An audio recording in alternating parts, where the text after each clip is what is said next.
research at the intersection of AI and IoT. So a passion for actually guiding individuals through this migration process, it's what led to, her trying to set up, a company where she could, help and, coach people and help them, guide them to actually secure the global talent visa. I'm talking about no other person other than Dr. Marilyn. So she's here with us. She's going to be our expert coach, and she's going to answer all of the questions we have. So a little background about the Global Talent Visa, in case you don't know, maybe you are just hearing about it for the first time. So the Global Talent Visa, like I earlier said, is a talent visa, just like the name implies. So different countries call them different names. So for the UK, they call it Global Talent Visa, as well as the Australia. But for the US, they call it the EB1 visa. So these are visa for talent, countries that are looking for people that are already like experienced or have like talents in whatever field that they are in. So they want them to come in and contribute to the economic development of that said country. So the restrictions on this type of visa is always way lesser than the other ones, because it's like a visa where they are using to attract people into their country. I mean, talent into their country. So the restriction is always lower. Like for the UK one, for example, you will not need to have a job offer to actually secure this visa. Once you get there, you are not tied to a particular sponsor. Say you came in through you were working here and you are trying to switch jobs. It allows you to flexibly switch jobs and still maintain your visa. So it does not restrict you in any way. You can stay there, and it's even like a closer route to PR, that's permanent residency. So if you're on the promised route, after 5 years, you would be able to secure your PR, and you can apply for your PR, that's permanent residency. But for the talent, after 3 years, you can apply for your PR. So it's always a visa that gives you more flexibility when you have. So most people try to secure this visa because it's not going to restrict them in so many ways. They can freely live in this new country and enjoy all the perks of being in this country. So that's what the Global Talent Visa is actually about. So I'm not going to have so much talk here, because the main purpose of this particular event was just so we could have the coach in here would answer all of our questions. So we will not be giving time for too much talk. So we'll just dive right in. So I'll give this floor to our coach so she could also warm us up, and then before we can start answering all your questions. So make sure you pen down all your questions, and then we'll take rounds to actually answer all your questions. So Marilyn, please come on board. Yeah, thank you so much. Thanks a lot, Comfort. Hi, everyone. Glad to chat with us today. Okay, so as Comfort has rightly mentioned, so today's session is really your time to ask those burning questions you have about the Global Talents Visa. So we have the chat if you want to put your questions there, or if you want to raise your hand, and then we can give you a chance to speak up. So whichever one you prefer. And yeah, let's get started. It's your time, so let's make the most of the time. What are your questions? Put that in the chat, or you can raise your virtual hand and you can give in some time to speak.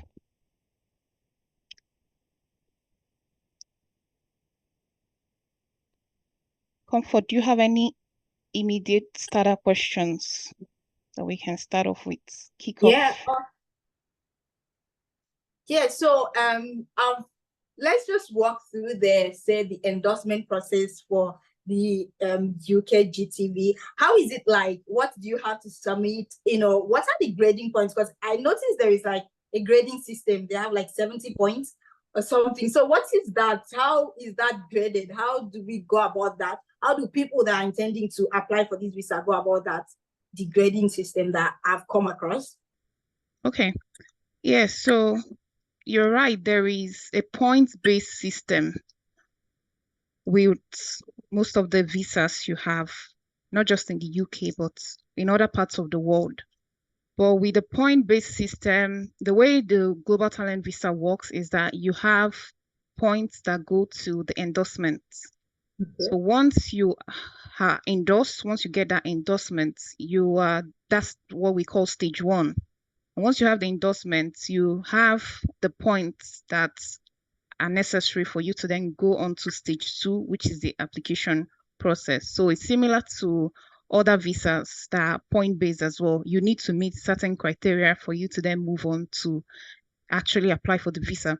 And that's why the Global Talent Visa is in 2 stages. You have the endorsement stage, which is the first stage where they look at your eligibility for this special kind of visa. Are you a candidate that is eligible?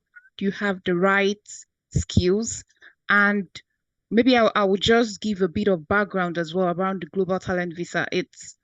The whole concept is that you have some countries, they look at their economy, they look at some priority sectors, and they determine that actually we need some skills, we need talented people in certain areas, and then those people would then go on to apply for this. They create a route, a special route, which is the Global Talent Visa route for these persons that have certain skills, highly skilled in those areas.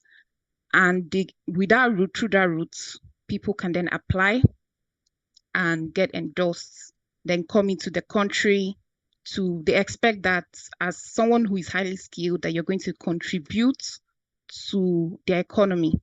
So for you as an individual, as a professional, on your own side as well, you have maybe a strategy, or you have a plan around relocation, around your career as well. So as the government is working on the scheme, designing the schemes, reviewing it as well, you as an individual, you're also working on your own self as a global talent, irrespective of the visa scheme. So I look at the concept of a global talent, not just as, okay, this is for UK or for Australia. You as an individual, think of yourself as a global talent. Now, how do you make your skill relevant and accessible across the globe?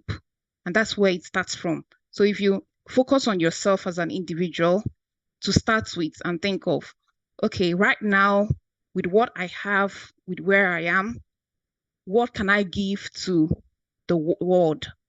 And the world is globally connected now, right? So sometimes it's not just about migrating from one country to the other. You can actually be where you are and you make waves. But also migration is part of it. And migration has been there for time immemorial. People move from place to place for different reasons, right? So that's where, before the visa, think of global talents, you as the global talents. For example, for myself, that concept helps me. I think of, as a global talent, where am I right now? What are the skills I have? How relevant is it? Can it take me around the world? Can it take me to Australia, US, China? Where can it take me to? What's in demand? And when you begin to look at it from that angle, these schemes, when they come up, and sometimes they come, they go, they get modified, they come in different ways, in different packages, and you look at your own skill, you map it to what that country is looking for. Sometimes you have a country that does not have the particular, maybe for your field, they don't have a scheme for your field. That doesn't mean you're not a global talent. It just means that for maybe your field, they have not seen that sector as a priority for them. That has nothing to do with you. But again, if you look wider, you might find other countries that are also aligned to your sector, and you can prepare yourself for those. Yeah, so that's my concept of the global talent, then the visa, right? So you prepare yourself as a global talent, and back to your question, there is the endorsement that gives you the points to then apply for the visa. Okay, that was very insightful. Thank you so much. We have a question here from Tony Spark. He's asking, given your data background I would like to know which one can submit with a data background, which one you should submit for with the data background, which, like, I'm thinking it means what field are you going to be submitting for when as a data, someone with a data background. Okay. And it's also asking, do you like submit project of research papers or stuff like that, just around evidence you would submit?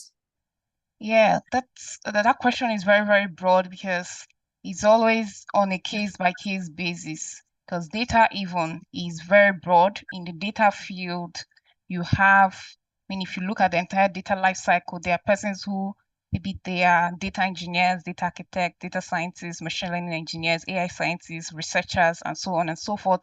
Some are in the management side, data governance, and all whatnot. So it really depends on your specialty, right? And the way using the UK as an example, the way the UK visa, you have the tech visa, that's for those in tech, those in digital technology, it's called. There are also some other endorsing bodies like the research, those in research as well. So you have people who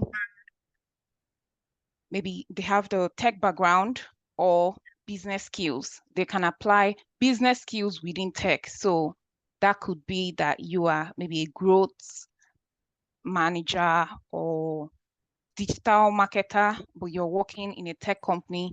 So that's also aligned to tech. So anything related to tech, whether you're very technical or you have business skills, right? So for those that have business or the technical skills, like those in data, for example, you'd be considering on one side the technical projects that you do, because you have some evidence that you could use towards the technical projects. So that could be, for example, if you, let's say you build dashboards, let's say you're a data analyst, you build dashboards, you create those dashboards, you can show some artifacts of your work in data, like those dashboards and reports that you've created. So that can be your technical artifacts that you can use to build your case. You also have some evidence that relates to just how you interact as an expert with the community. So not necessarily maybe somehow tied to your technical skills. Let's say, for example, because of your technical skills, you get invited to speak at technical conferences. So that is an offshoot of your technical skills and experience.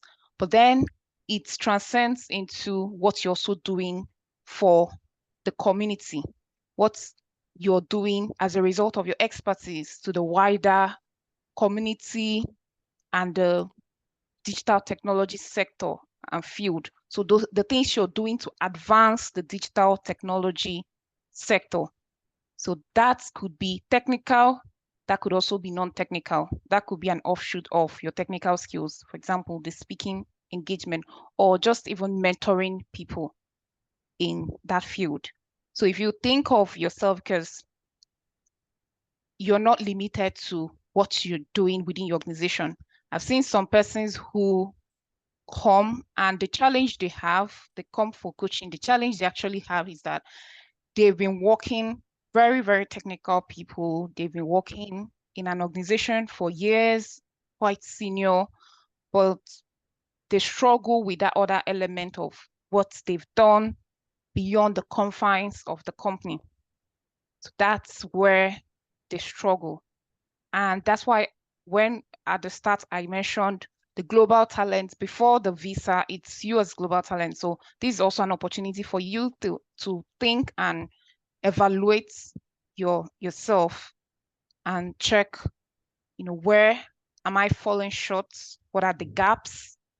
And then start to work towards filling those gaps. Yes, so in terms of what you submit, it's going to be very broad. The technical, the non-technical, that's the broader interactions you have with the community. So think of it from that angle. You're going to have many evidence coming from both angles. Okay, thank you so much. I'm hoping your question, Tony, was answered. If not, you can still drop your questions in the chat box. So we have another question here from Taiwo. Is asking, what of a person who has a PhD in chemical engineering from an European university and working as a postdoc? How can you apply or build your case? So the person has a PhD in chemical engineering and working as a postdoc. Okay. How can you apply or build your case? Yes. Chemical engineering. So for chemical engineering, and you have a PhD, you would be looking, you wouldn't be considering the tech route, obviously, but since you're in engineering, we have endorsing bodies aligned to research and engineering. So you could be looking towards those endorsing bodies. And again, you're at an advantage because you're working as a postdoc. So I suppose that you will have a lot of research artifacts. So I'd say, yeah, building your case, yeah, you have to think about your research, whatever you've been doing in your research. That could be, the papers that you have. That could be conferences you've attended, any sort of awards and fellowships you've received. So those can all add up when building your case. But you're at an advantage because you have a PhD and you're already doing a postdoc. So if you have not been actively engaging in research or have some outputs, this is the time to make sure that you are building your portfolio, your research portfolio, and the evidence that you could use to demonstrate that you're an active researcher, because they would want to see that you're contributing to the scientific community. Okay, thank you so much. Saiwo, I hope your question was answered. If not, you can still drop another question and follow up on the comments on the chat box. So the next question is from, I don't know who this person is, but the person is asking, what type of evidence is required for a PhD student applying as a promising researcher? Okay. Applying as a promising researcher, what type of evidence? So it's going to be similar to what I answered to Taiwo's question. As a PhD student, you would need to have some research artifacts. So do you have papers? Do you have publications? It could be conference, maybe a strong journal. So do you have some kind of a fellowship or awards? So those are the things that you'd be considering as a promising researcher. And you would need, at least you would need someone that can endorse you. That is someone that can write you very good, strong recommendation. One or two persons, but at least one person that will write you a strong recommendation. That strong would mean that the person also has to be an expert in their field, in that research, the area of research that you're working on. Yes, so that's what you would need to put in place. So think of research, publications, some fellowships, and a strong recommendation. Those are, and other things can be added to that, but those are the fundamental ones. Okay, thank you. So Tony has asked again, can a tech article published on LinkedIn, can a tech article published on LinkedIn serve as an evidence? Can a tech article published on LinkedIn serve as an evidence? No. No, Okay. because LinkedIn is not viewed as, I'll call it a reputable publishing. I'm not saying LinkedIn as a company. I mean LinkedIn, because anyone, just like social media, anyone can write something and publish there. So it doesn't go through maybe vetting. It doesn't go through any sort of rigorous editing. So it's just you. You can just share something out of your expertise. So anything on LinkedIn, Medium, either they see it as blogs, so just like someone putting something on Twitter as well. So it's social media is not viewed as a venue, a major publication media. So that's why it can be used. But if you consider, if it's possible, if you can publish those articles in some of the major media, then yeah, that could help towards building your evidence. Okay. So someone asked, how long is the letter supposed to be dated to? It needs to be recent. I mean, you don't want to maybe use something that was written 1 year ago or so. So recent, maybe within the past 3 months. Okay. But again, you need to check. Guidelines change quite often, but it should be recent. Okay. I remember when I was applying when I was doing my Australian application, I had some letters that I had from the UK, but I still had to get updated letters. So you'd have to consider the timing. So it has to be recent. Okay. So Chimere, I hope I pronounced that right. Sorry if I didn't. So she asked, hello, Marilyn, I'm Dr. Chimere, a postdoc in South Africa. In terms of publications, do you have any relevant information concerning the type of journals that your work should be published? Okay, the type of journal. So everything about this application is you are proving something to the assessors, to people who assess your application. So it's on you to be able to prove that reputable, if it's a relevant, reputable journal, right? And in the world of research, there are so many journals out there. Not all of them are termed reputable. So whatever in your own, like say, field of research is deemed a reputable journal, you will be able to prove that this is reputable by certain metrics. Is it by the impact factor? So you'll be showing that is reputable by the kind of metrics and benchmark that is aligned to your research area. Yeah, but there is, in terms of type, is not, because it's very, very broad. It's going to depend on your research area and what is acceptable as relevant or not, because the people that are going to be looking at this application, they are experts. They are experts in the field, right? So you are the one to demonstrate to them that actually this is reputable, and it's not something you make up. They would know based on what they understand about the field as well. Yeah. Okay.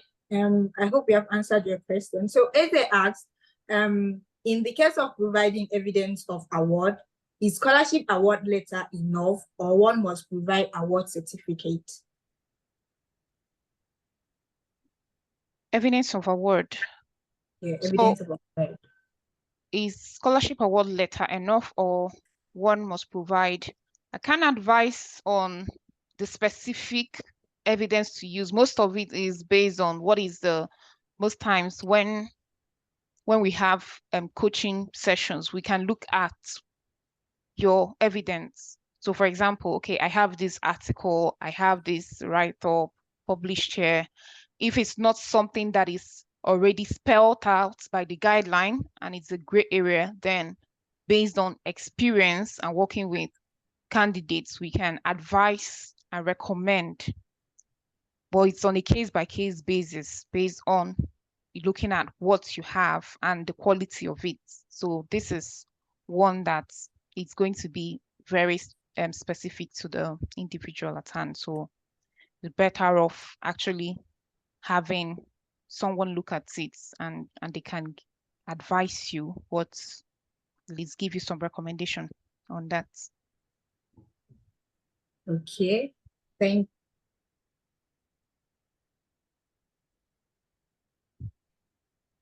okay, so Tony has said that he has an engineering background, but okay, Tony asks, I have an engineering background, but I recently rounded off my master's degree in data science.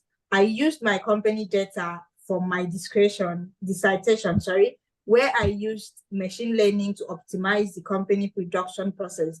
I have made recommendations based on my dissertation to the company and hopefully will be implemented. Does my application fall under digital technology, being that the company doesn't produce digital products? Okay, that's an interesting one. Okay, Tony was the one that mentioned something about, okay, data background, the previous, wanted to check the previous question he's asked. Engineering background, rounded off master's degree in data science, use company data for dissertation. Okay, I think depending on your background and the things that you've worked on in the past, but if it's just one of, okay, you use machine learning to, is your role, what is your role? Is your role machine learning? Do you do core machine learning in your company, even though, yes, it's not, they don't produce digital product, but is your role very technical, like tech-based process engineer? So it might not align to the digital technology sector. Assuming you were doing, let's say you were a software engineer, machine learning engineer in your company, so you are technical, even though you might not be in a technical company, that's also acceptable for the application. So you could have three categories of people: technical in technical companies, technical in non-technical companies, and non-technical in technical companies. Those are the three categories. So you have to fall under one of them to be able to go through the digital technology routes. Okay. Someone, hold on. So Eve asks, how do you provide evidence of conference presentations? Okay. Evidence of conference presentations. So you have, for example, let's say you presented at a conference. Do you have an invitation to present at that conference? Were you invited or sent an email to acknowledge that you're going to be presenting at the conference? That's an example of what you can show. Or do you have something, maybe pictures of the actual presentation, yourself doing the presentation? That's also something you could show. If there are some conferences that will publish their proceedings on the website, or they will publish the sessions they were going to have, and your session is there, your name is there as well, that's something you can show. And yes, it could also be that the recommender can be an organizer. An organizer can also write that you actually attended or presented at the conference. That's something as well you could be able to show. Okay, so Ted Long asks, I'm an AI specialist. How many endorsements and evidences do you need? I've done many global speaking. Oh, sorry. I'm trying to find the question. I've done many global speaking engagements, etc. Okay, that's a good one. So how many endorsements and evidence do you need? So particularly for UK, of course, AI specialist means you're in tech already. So digital technology sector, you need 10 pieces of evidence. So that's the maximum, and it can be less, but the maximum is 10 pieces of evidence. And the 10 pieces of evidence would be spread across multiple criteria. You have up to 3 criteria. One is mainly on your leadership. Then the other 4 can fall into either impact you have, your innovation, the work you do outside your immediate occupation, and finally research. So 2 out of these 4, you have the option to choose. Yes, so speaking, for example, you can fit into maybe the leadership, the mandatory criteria, but that's something that, yeah, you'd need to go more in depth to map what you have, what you've done against the criteria to make sure that it fits well. So that's usually when we do strategy session, it's to map, yes, I have this experience. Sometimes you don't think of it as evidence. I mean, when I was preparing my application at the start, I never thought of the term evidence, right? I just thought of, I have this experience, I've done this, I've done that, I've spoken at this conference, I've mentored people. So I just thought of it as experience, but I also needed to convert those experiences into evidence. And that's the strategy, going from your experience, your story, to evidence-based submission. That's what this application is about.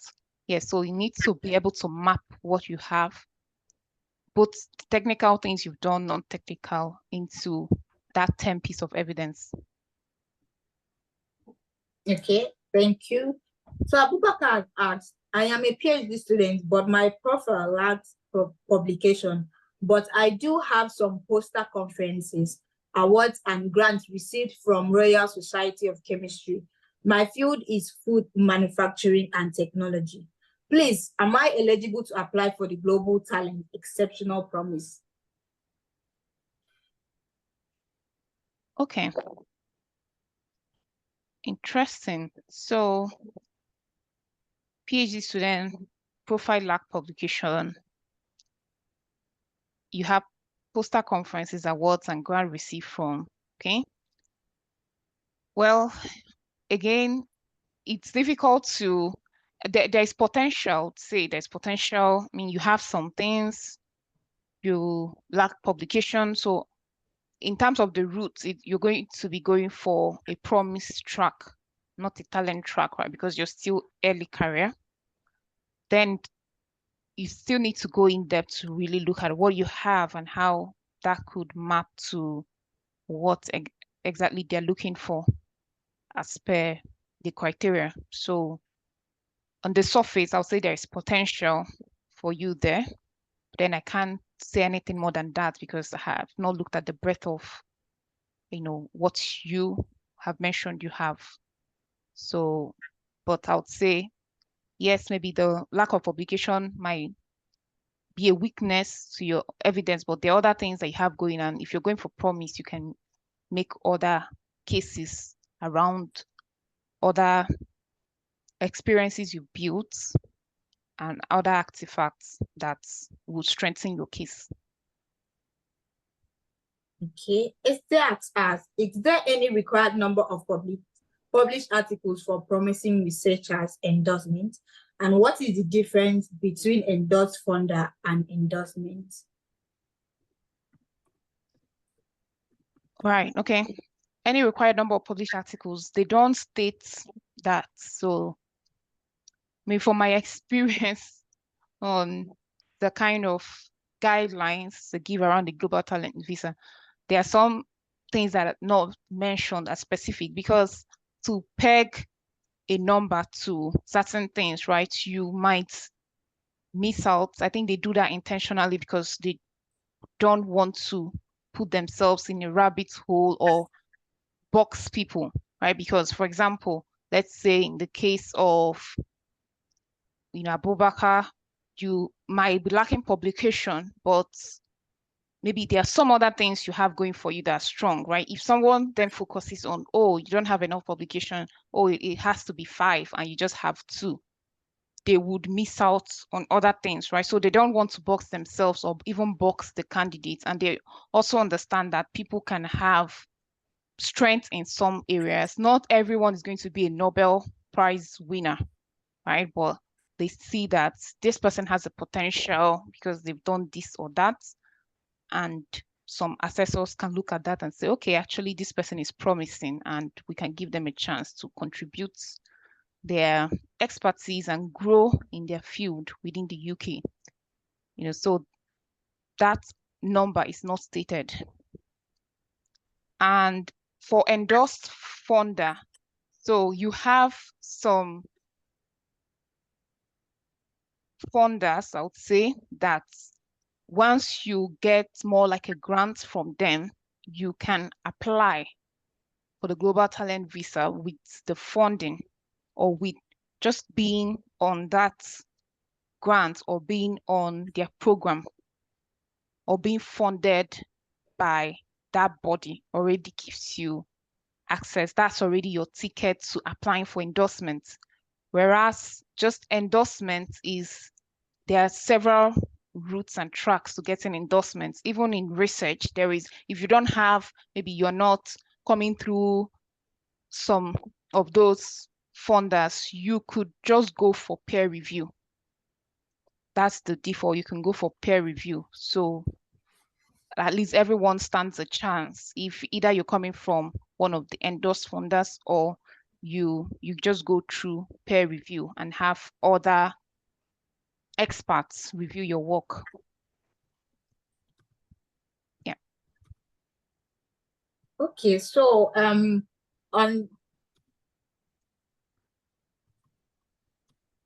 okay. So on the UK endorsement, right? What is the difference between, like, someone had asked about applying for talent, exceptional talent, and exceptional promise? Like, what's the difference for two of them, and how can an applicant choose between which of the two pathways to go through it? Yeah, that's one of the questions we get asked a lot. So exceptional talent and exceptional promise, the talent routes are for, let's just say, people who are not early career. So, and what's the measure of early career? Again, that's debatable, but they look at people who are not within the past 5 years of their career in that sector. It's important to emphasize in that sector because let's say someone has been 20 years post graduation, but within the 20 years, maybe the past 16 years, they spent it on another field altogether. Maybe they were in agriculture, they were in another sector altogether. And then the remaining 4 years, that's 16 plus 4, they then transition into tech. They are still early career in tech, even though they've had 16 years of experience in the agricultural sector, but they've transitioned into tech, the tech sector. So that's early career. But people who are beyond the 5 years, who are not, class has not been early career, would typically apply for the exceptional talent. So that's the clear distinction. And also in the evidence, the burden of proof is higher for exceptional talents, which means you would be expected to show more. So let's say the way it's framed in the guideline, as an exceptional talent, you should have a track record of that evidence. So it's not just one-off. Okay, one-off are spoken at events, but you have a track record in that field. You need to evidence track record or convince them that it's not just one-off hit and run. You have a track record. Whereas promise, the burden of proof is lower. That does not mean that you should not make your application strong.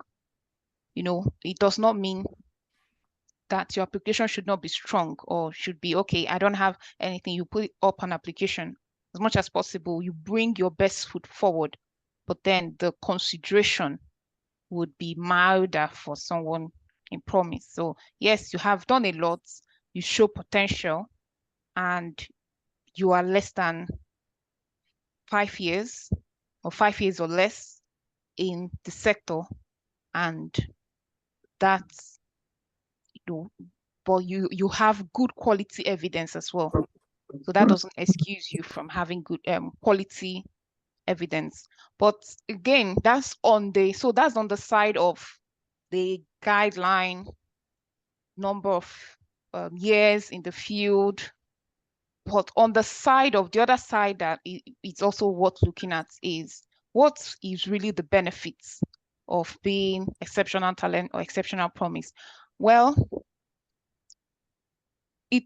so let's say for the tech, the arts,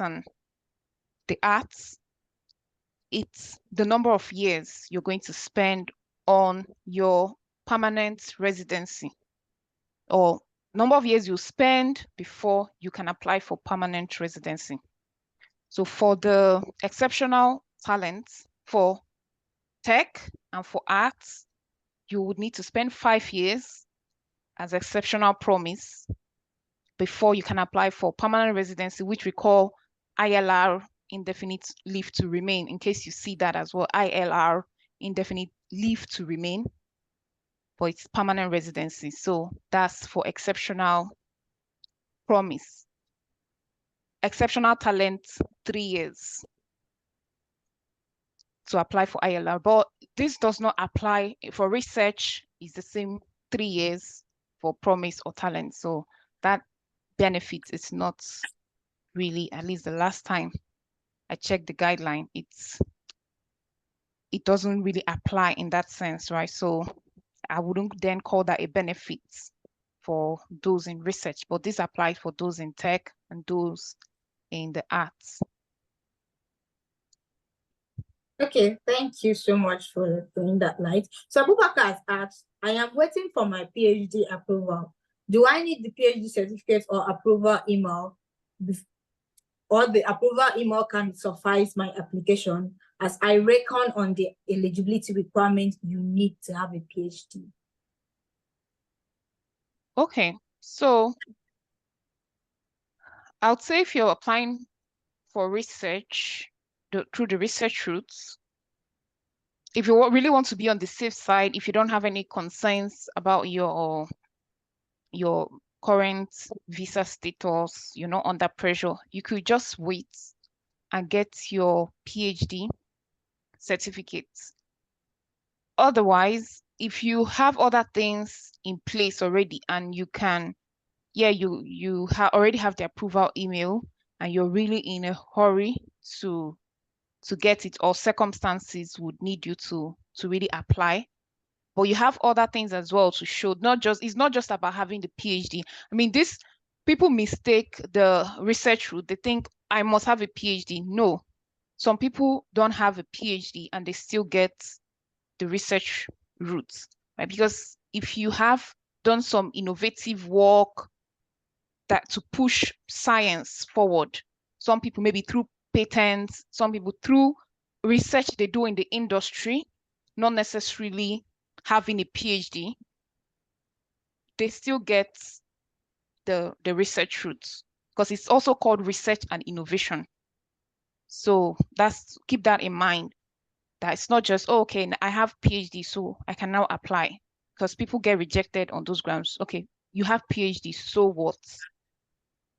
Right, but you have PhD, you have awards or fellowship, you have publications and all that going, you have strong recommendation that enriches and boosts your application or your chances. Okay. Telong has asked, what if I've never won an award? Is that a negative thing? Well, it's like I said, it's not just one. They don't look at just one thing. Okay.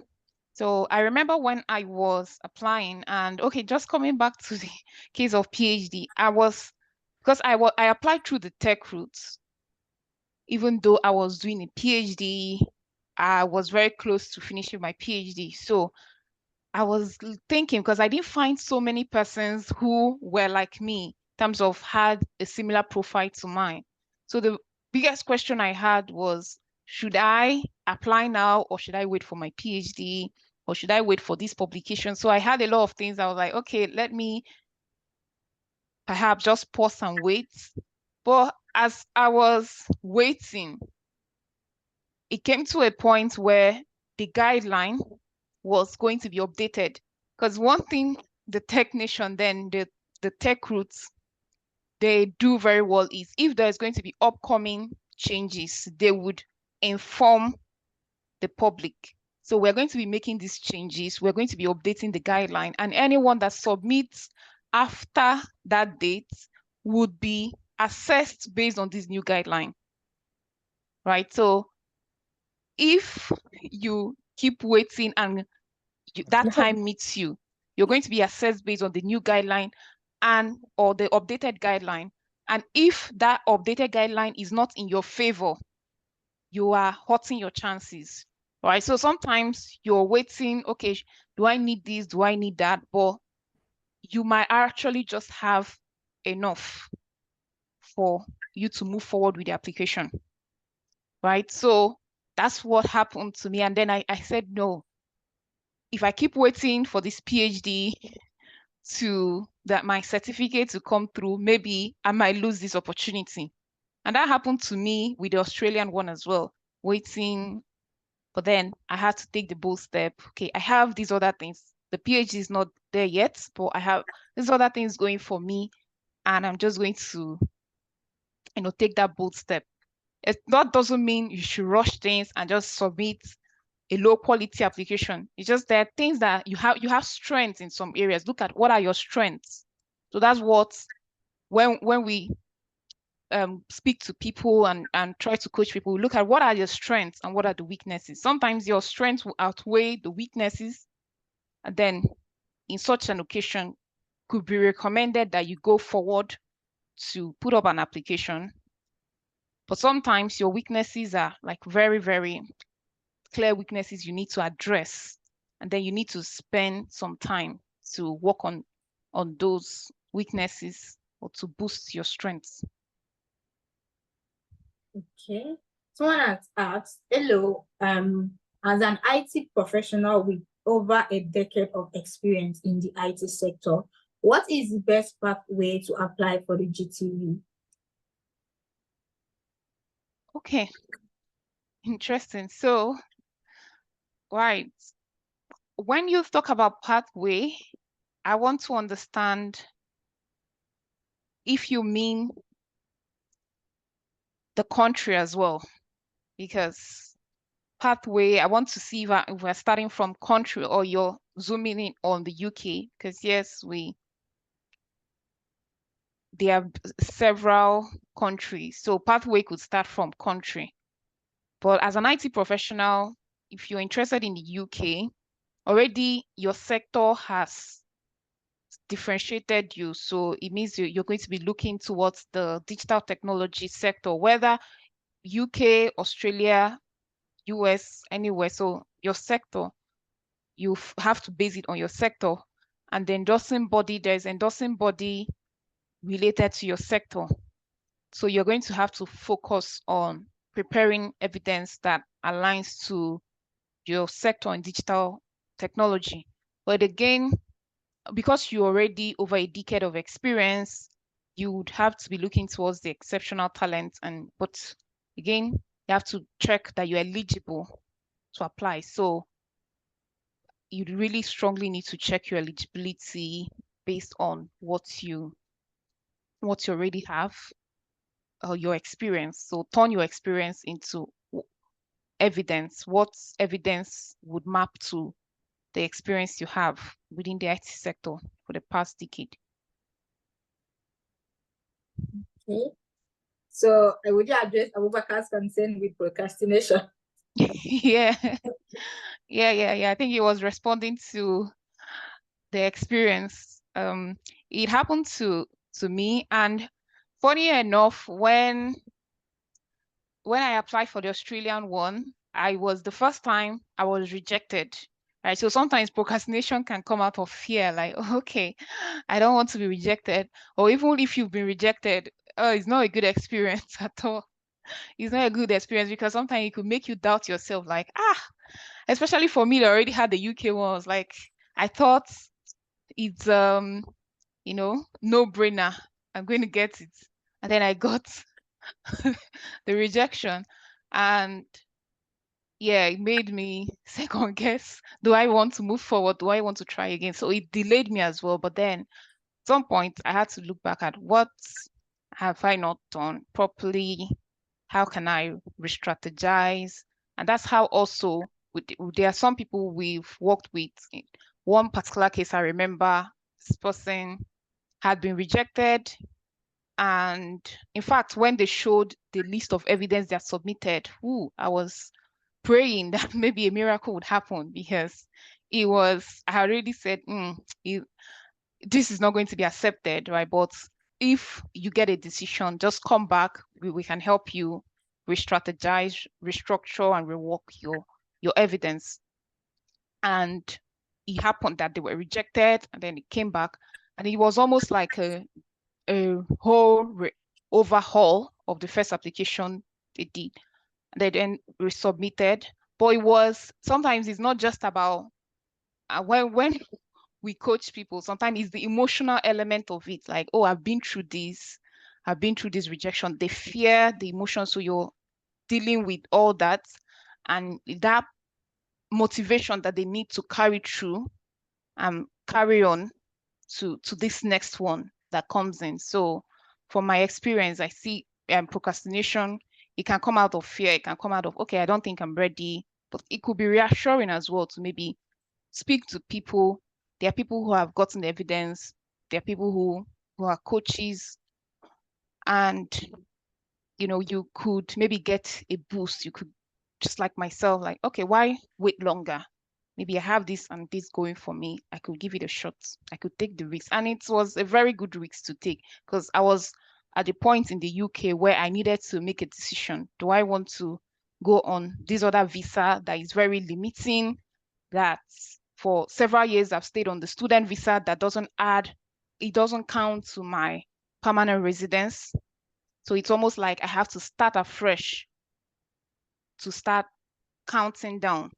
So I was at that point and it was really the best thing that could happen. I thank God, for it coming at that point. And sometimes we jokingly but realistically call it's like a miracle visa. It's like a golden ticket because it just saves you a lot of the stress, worries that many immigrants, already as immigrants, there is a lot you have to deal with. And then adding the pressure of I'm on a visa. What if my employer sacks me tomorrow? What if I get fired? What if all the uncertainties? What if government changes this or that? So you just put all those uncertainties to rest and you can move on with other priorities you have. Okay, so Rita has asked, does one need to provide evidence of mentorship?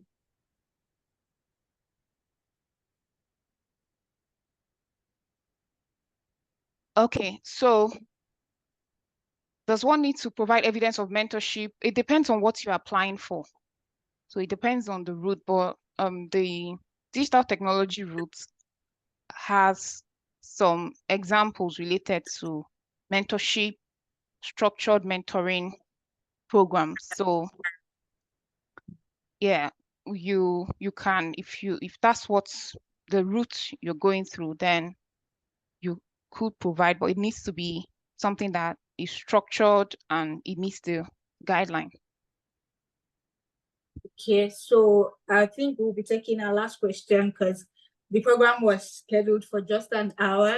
So it's almost time. So we'll try to round up. So we'll take the last question that is from Taiwo.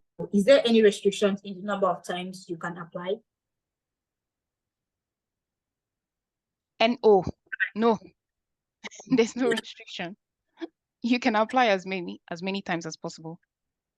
And I don't know how many persons if everyone here is UK. Is there anyone that has appetite for Australia? Because I could say something further on the restriction aspect, but no, actually, even on both UK and Australia ones, there you don't have any restriction on how many times you can apply.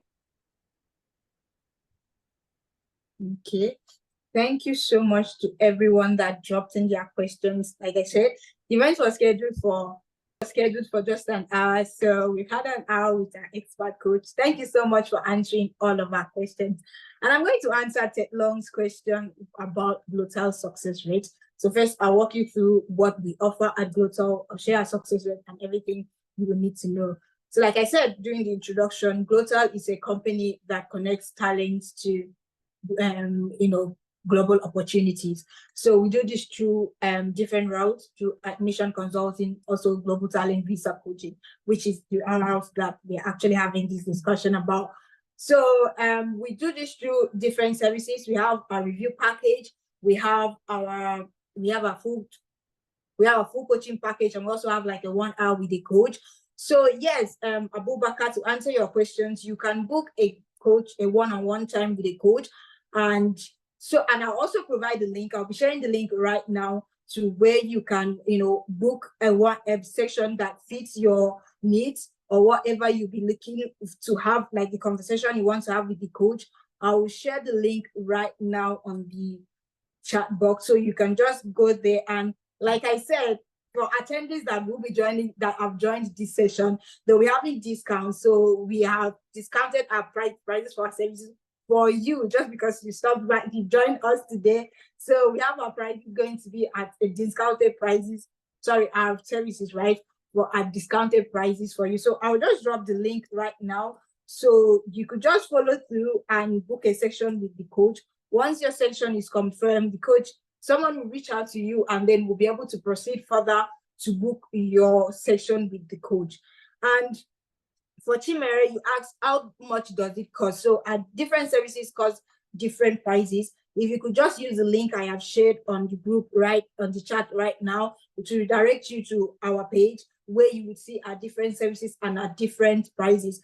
And these prices that are there right now are discounted price that are only available to attendees of this particular live Q&A.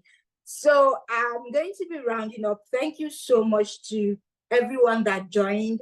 I'm hoping that, thank you so much. Okay, no problem. So I'm hoping we'll be able to take action and probably start our journey to actually securing this coveted talent visa, because honestly, the perks of this visa are too much that one would not want to have. And thank you so much to all our attendees of this session. Thank you so much for joining us. And any other questions or concerns you have, you can drop it on the community. I'll be there to answer and attend to all of your concerns. Thank you so much, everyone. And thank you so much, Coach, for coming around and answering all our questions. We were very glad to have you here, there, and we are hoping that in subsequent time we'll have you again. And I'm also going to say this to say that we are open to suggestions in the community about the next, our next session, how we want it to be. Do you want us to invite, people that have also be able to secure the visa? Just give us suggestions on, how you would want our next session to be, and we'll put these suggestions into consideration. So thank you again so much for coming, and bye, everyone. Bye.